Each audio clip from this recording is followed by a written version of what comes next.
सावन का जो महीना है वह शिव का महीना है। पर क्या हो अगर मैं आपसे कहूं कि सावन की असली कहानी इससे बहुत ज्यादा गहरी है। सावन का महीना सिर्फ व्रत का, कावड़ यात्रा का और बेलपत्र चढ़ाना और जला अभिषेक करने का नहीं है।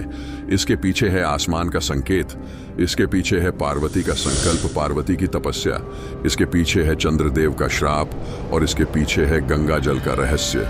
हम हर साल सावन मनाते हैं, लेकिन इसके पीछे छिपी परतों को शायद ही समझ पाते। एक ऐसा विष जो पूरे ब्रह्मांड का अंत कर सकता था, लेकिन भगवान शिव ने उसे स्वयं पी लिया। आखिर क्यों? आज इन्हीं परतों को एक एक करके समझेंगे और यह भी समझेंगे कि सावन के महीने में ऐसा क्या किया जाए कि शिव जी का पूरा आशीर्वाद मिले, शिव भक्ति का असली भाव और उसका पुण्य प्राप्त हो। क्या समुद्र मंथन का रहस्य सावन से जुड़ा है? क्यों सावन को शिव पूजा के लिए सबसे शुभ माना जाता है? सावन के पहले सोमवार का क्या महत्व है? आज मैं आपको एक ऐसी यात्रा में लेकर जाऊंगा जो रोमांच और रहस्यों से भरी है। इस वीडियो में आप जानेंगे कि क्या है समुद्र मंथन और सावन का रिश्ता। कहा जाता है कि सावन के महीने में अगर शिव जी की आराधना की जाए तो जीवन के सारे कष्ट मिट जाते हैं। लेकिन अगर आप चैनल पर नए हैं तो वीडियो को लाइक करें और भगवान शिव का नाम लेकर कमेंट में जय भोलेनाथ जरूर लिखें।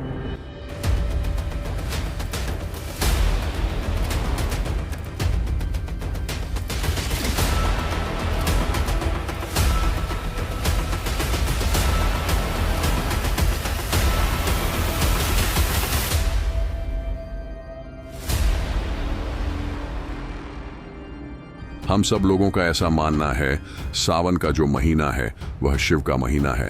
पर क्या हो अगर मैं आपसे कहूं कि सावन की असली कहानी इससे बहुत ज्यादा गहरी है और बहुत पीछे लेके जाती है, हमारे अतीत में सतयुग से भी पहले। इसलिए सबसे पहले समझते हैं कि सावन की शुरुआत कहां से हुई थी। सावन की शुरुआत किसी व्यक्ति ने, किसी इंसान ने नहीं की थी।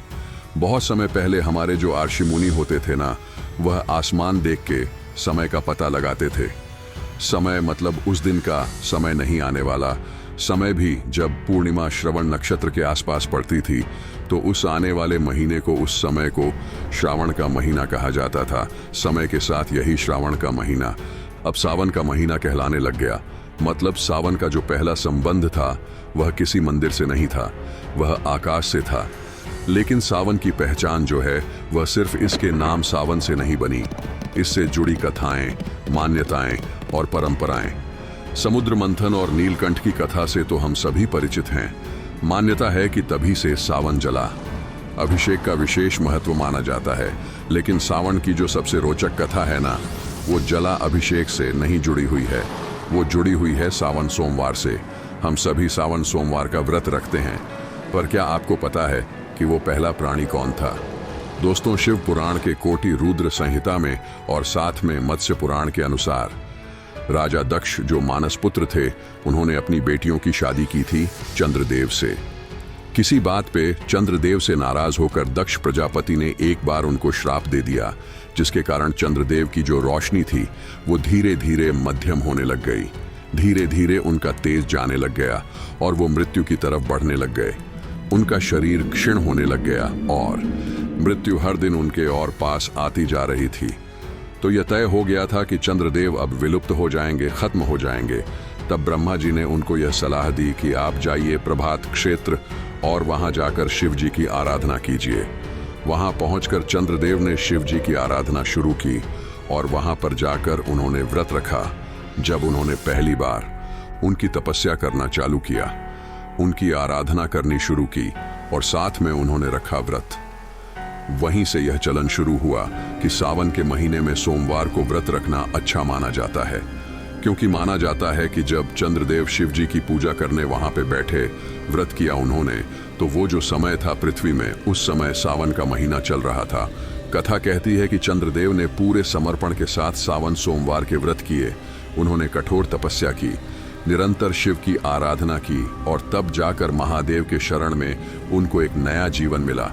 तो सावन के एक सोमवार चंद्रदेव की तपस्या से, उनकी आराधना से, उनके व्रत से खुश होकर साक्षात शिव वहां आए और तब जाके उनको यह वरदान मिला। तो उन पर जो श्राप लगा था वह भी हट गया और साथ में शिव जी ने बोला कि मैं तुमको अपने साथ धारण कर लूंगा।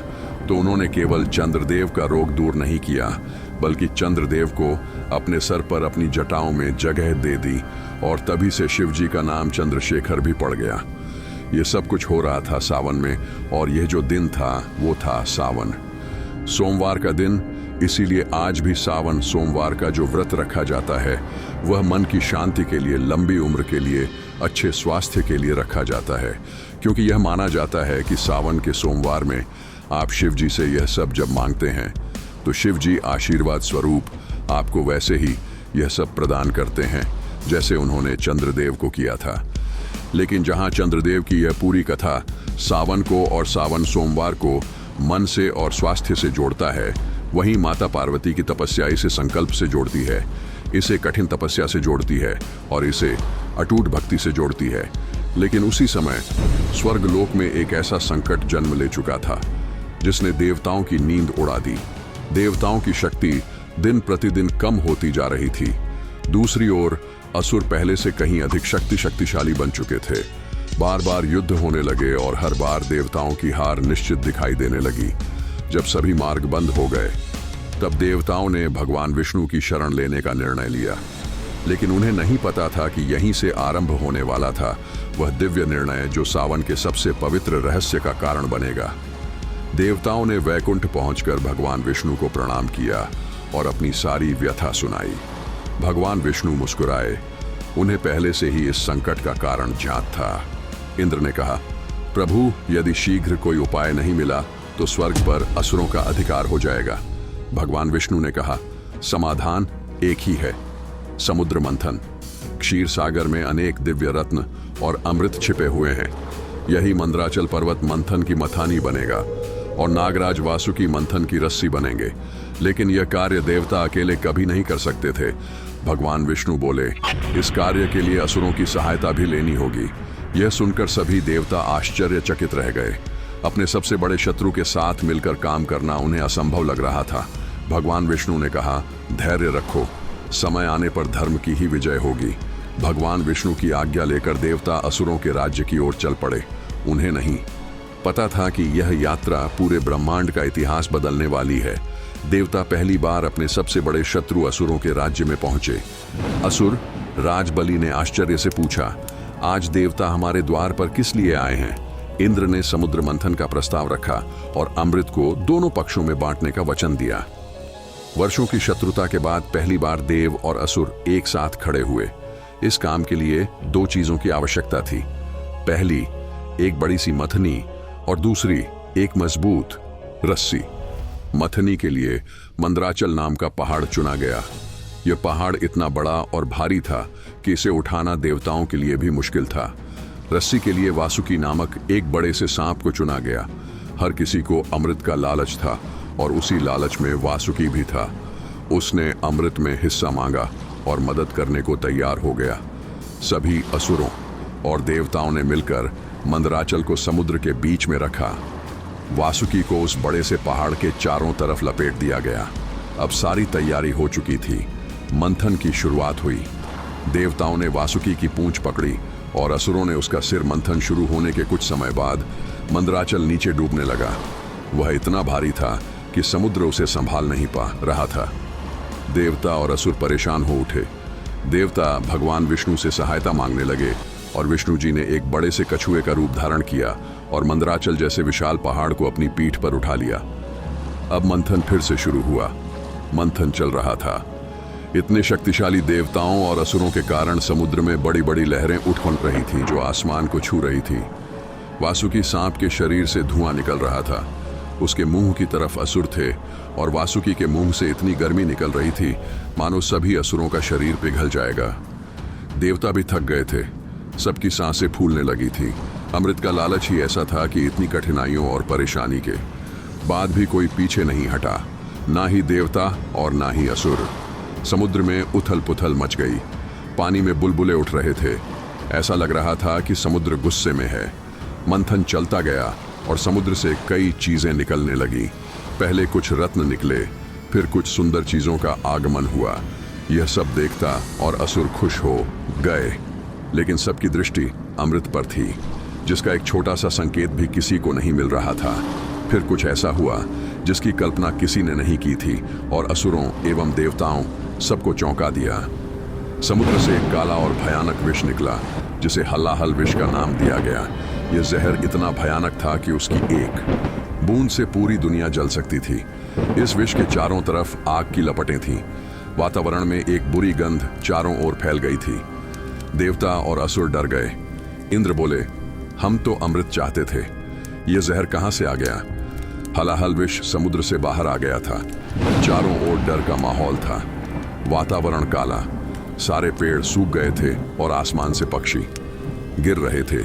धरती जलने लगी थी और असुर सभी देवताओं को दोष देने लगे थे कि यह सारी गलती उनकी है। उनकी वजह से हम भी खतरे में आ गए। विष का असर धीरे धीरे बढ़ता जा रहा था। समुद्र काला हो गया। हवा इतनी जहरीली हो गई कि देवताओं को सांस लेने में परेशानी हो रही थी। तभी इंद्रदेव ने सभी को इकट्ठा किया और कहा कि हमें महादेव की सहायता लेनी चाहिए। चाहे वह असुर हो या फिर कोई देवता, सबके सब सहायता के लिए महादेव को पुकारने लगे। हे महादेव, हमें बचाओ। जैसे ही उनकी आवाजें महादेव तक पहुंची, उन्होंने अपनी आंखों को खोला और इतने बड़े खतरे को महसूस किया जो पूरी सृष्टि का विनाश करने का सामर्थ्य रखता था। वे तुरंत उठे और समुद्र के पास आए। उन्हें देखकर सबको थोड़ी राहत मिली। सभी महादेव के सामने हाथ जोड़कर खड़े थे। शिव जी ने हलाहल विष को देखा और उसके करीब गए। बिना कुछ कहे उन्होंने सीधे विष को अपने हाथ में उठाया। देवता और असुर हैरान हो गए क्योंकि यह विष किसी को भी छूने मात्र से ही जलने की शक्ति रखता था। लेकिन शिव जी को कुछ नहीं हुआ। शिव जी ने सारे विष को अपने मुंह में डाला लेकिन पेट में जाने से रोक दिया। हलाहल विष उनके गले से नीचे जा रहा था और अगर ऐसा होता तो शिव जी की मृत्यु हो जाती। माता पार्वती ने शिव जी के गले पर हाथ रखा और विष को नीचे जाने से रोक लिया। विष भगवान शिव के गले में अटक गया, ना ही ऊपर गया और ना ही नीचे, और उनका गला नीले रंग का हो गया। यही वह घटना थी जिसके बाद से शिव जी को नीलकंठ के नाम से भी जाना गया। जहर की गर्मी से उनका शरीर तपने लगा, लेकिन उन्होंने विष को पीकर सारे संसार को बचा लिया था। यह एक बहुत बड़ा बलिदान था जिसने असुरों और देवताओं को मानो एक नया जीवन दिया हो। लेकिन शिव जी का गला नीला पड़ गया। उनकी आंखों में शांति थी और चेहरे पर हल्की मुस्कान। यह एक बहुत बड़ा बलिदान था। शिव जी का शरीर लाल हो रहा था। विष अपना असर दिखा रहा था। उनके माथे से चमकती हुई बूंदें गिर रही थीं। शिव जी को देखने से ऐसा प्रतीत हो रहा था मानो उनका शरीर आग निगलने वाला है। देवता और असुर जो मंथन कर रहे थे, वे सभी यह देखकर डर गए। वे सभी सोच रहे थे कि भगवान शिव जी ने हमें मृत्यु के मुंह से निकाला है। उनकी ऐसी दशा हम कैसे देख सकते हैं? इंद्रदेव ने सभी देवताओं को बुलाया और इकट्ठा करके उन्हें कहा कि हमें शिव जी को ठंडक देनी होगी, नहीं तो यह गर्मी उन्हें और परेशान करेगी। इस समस्या का समाधान निकालने के लिए सभी देवता सोचने लगे। सबसे पहले सभी देवताओं ने मां गंगा से सहायता की प्रार्थना की। गंगा का पानी पवित्र और ठंडा होता है। कुछ देवता तुरंत हिमालय गए और वहां से गंगा जल को बड़े बड़े घड़ों में भरकर लाए और भगवान शिव के ऊपर डालना शुरू किया। जैसे ही पवित्र और ठंडा गंगा जल शिव जी के शरीर में गया, उनकी गर्मी थोड़ी कम हुई। उनकी त्वचा को अग्नि की भांति जल रही थी। वह कम होने लगी, लेकिन गर्मी पूरी तरह से कम नहीं हुई थी। तब एक देवता को याद आया कि शिव जी को बेल के पत्ते बहुत पसंद हैं और उनमें दई शक्ति होती है। कई देवता वन में गए और बेल के पत्तों की तलाश करने लगे। उन्होंने पत्तियों को तोड़ना शुरू किया। खास तौर पर 3 पत्तों वाले बेल पत्र लाए, क्योंकि यह शिव जी को सबसे ज्यादा प्रिय हैं। फिर बहुत सारे बेल पत्तों को तोड़ने के बाद उन्हें शिव जी पर चढ़ाया गया। जैसे ही पत्तों को उनके शरीर पर रखा गया, गर्मी और शांत हुई। शिव जी ने यह देखा और प्रसन्न हो उठे और कहा, यह पत्ते और जल मुझे बहुत प्रिय हैं। जो भी मुझे यह चढ़ाएगा उसे मेरी कृपा अवश्य प्राप्त होगी। और तभी प्रकृति का चमत्कार हुआ। अचानक से बारिश शुरू हुई और जैसे ही बारिश की पहली बूंद शिव जी पर गिरी, उनके शरीर की गर्मी शांत हो गई। यहीं से जन्म हुआ सावन के महीने का, जिसमें आसमान से ठंडी ठंडी बारिश होने लगती है। पूरी धरती में मानो नए जीवन की गूंज चारों तरफ फैल जाती है। जैसे ही सावन की पहली बारिश का बूंद शिव जी के गले में गया, हलाहल विष की गर्मी कम हो गई। वह काला वातावरण जिसने देवता और असुर सबको डरा दिया था, वह हट गया और चारों तरफ हरियाली छा गई। हवा में ठंडक फैल गई। शिव जी ध्यान में बैठ गए। उनके चेहरे पर शांति थी और एक ऐसी भव्य शक्ति जो वातावरण के साथ साथ भगवान शिव के मन को भी शांत कर रही थी। यही वह पल बना जब सावन के महीने ने शिव जी को एक भव्य शांति दी और यह महीना उनके लिए खास बना। सावन की बारिश और बेलपत्र ने शिव जी के शरीर को ठंडक दी और तब से ही सावन में शिव जी की पूजा की परंपरा शुरू हुई। भक्त इस महीने में मंदिरों में जाते हैं, शिवलिंग पर गंगा जल चढ़ाते हैं और बिलपत्र अर्पित करते हैं। यह पूजा उस बड़े त्याग का चिन्ह है जो हमें भगवान शिव के बलिदान को याद दिलाता है। सावन का महीना केवल हलाहल विष से नहीं जुड़ा, बल्कि माता पार्वती की तपस्या और योगदान से भी जुड़ा है। कहानी वहां से शुरू होती है जब सती ने आत्मदाह कर लिया था, क्योंकि उनके सामने उनके शिव का तिरस्कार हुआ था, और जब उनका पूरा शरीर जल रहा था क्योंकि उन्होंने आत्मदाह कर लिया था, तो उनके जलते पार्थिव शरीर को ले शिव निकल गए थे और शिव उसके बाद इतने दुखी हो गए थे और सांसारिक जीवन से, गृहस्थ जीवन से उनका मन इतना उचट गया था कि वो ध्यान में विलीन हो गए थे। तब सती का पुनर्जन्म हुआ पार्वती के नाम से, राजा हिमालय और माता नैना के घर में। बचपन से ही पार्वती का मन हमेशा शिव भक्ति में लगा रहता था और यह चीज और प्रगाढ़ हो गया जब महर्षि नारद पार्वती से मिले और उनको बताया गया कि पार्वती ही आने वाले समय में शिव जी की जीवन साथी बनने वाली है। उस समय से, उस दिन से पार्वती जी की तपस्या और कठोर हो गई, क्योंकि उन्होंने शिव को प्राप्त करने का संकल्प ले लिया था। मगर शिव तो ठहरे, शिव ऊपर से ध्यान में विलीन। उनको पता कैसे चले कि पार्वती इतना कठोर तपस्या कर रही है उनको पाने के लिए, और शिव जी को प्रसन्न करने के लिए, शिव जी तक अपनी बात पहुंचाने के लिए पार्वती की तपस्या कठोर से कठोरतम होती चली गई। पहले उन्होंने अन्न छोड़ा, उसके बाद उन्होंने फल छोड़ा, फिर सिर्फ पत्तियों पर गुजारा करने लग गई जबकि राजकुमारी थी, और बाद में उन्होंने पत्तियां खाना भी छोड़ दिया। और जब उन्होंने सूखे पत्ते तक खाना छोड़ दिया, तब जाकर उनको एक और नाम मिला, और वह नाम है अपर्णा। यह मान्यता है कि उनकी पूरी तपस्या का जो सबसे कठिन समय था, ना वह कठिन समय आया सावन में। तूफान, तेज हवाएं, बारिश, ठंड, सब कुछ एक साथ, लेकिन पार्वती की तपस्या नहीं डगमगाई। पार्वती जहां बैठी थी, जो कर रही थी, वो करती रही। उनकी तपस्या में सावन की बारिश, तेज हवाएं, कोई भी चीज, कोई खलल नहीं डाल पाई। ये सावन में जितनी भी कठिनाइयां आ रही थीं, पार्वती जी को उस तपस्या में वही थी उनकी परीक्षा। इन सब के बीच में भी उन्होंने अपना विश्वास, अपना तप नहीं छोड़ा, और एंट में शिव जी केओ उनकी तपस्या से खुश होकर आना ही पड़ा, और फिर पार्वती को अर्धांगिनी के रूप में अपनाना पड़ा। इसीलिए सावन सोमवार का व्रत महिलाओं के लिए भी सिर्फ एक अच्छा जीवन साथी पाने की तपस्या नहीं है, उसके अलावा धैर्य की भी परीक्षा है। तो सिर्फ पूरे दिन भूखे रह लेने से सावन सोमवार में चीजें नहीं होती।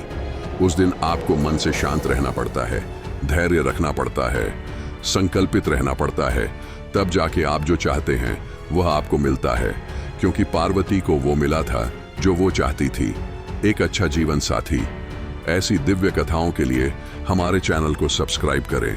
अगले वीडियो में फिर मिलेंगे एक और अद्भुत पौराणिक कथा के साथ। हर हर महादेव।